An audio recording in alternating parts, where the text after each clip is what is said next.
জনপ্রিয়তার শীর্ষে একটা সময় আপনি নোটিসড হলেন যে ফেরদৌস ওয়াহিদ, যখন আপনি দেখলেন যে আপনার সাদা গাড়িটা লাল হয়ে গেছে লিপস্টিকে। এই ঘটনা তোমার এখনো হ্যাঁ, শোনা কোনো মনে পড়ে? এটা যদি একটু আরেকবার বলেন আমাদের দর্শকদের। এটা চত্বরের ঘটনা এবং আমি ফিরোজ শাহী, হাবলু ছিল, হ্যাঁ,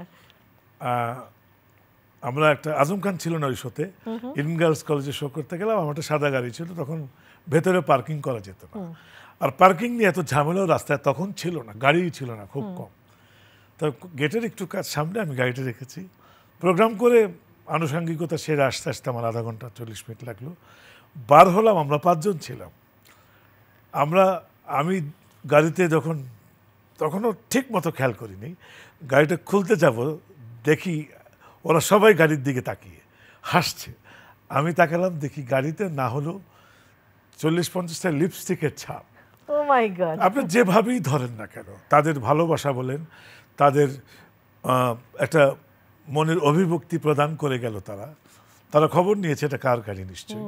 এই যে তারা লিপস্টিকের তাদের ঠোঁটের আদরটা আমার গাড়িতে দিয়ে গেল, এটাকে যদি আমি ভালো মতে নেই, এটা আমি বলবো খুবই পবিত্র একটা জিনিস, তাদের অন্তরের ভালোবাসাটা। তারা তো আমার গাড়িটাকে করেছে, আর বাইরে যখন দেখবেন তো মানুষই ছিনিয়ে নিয়ে যায়।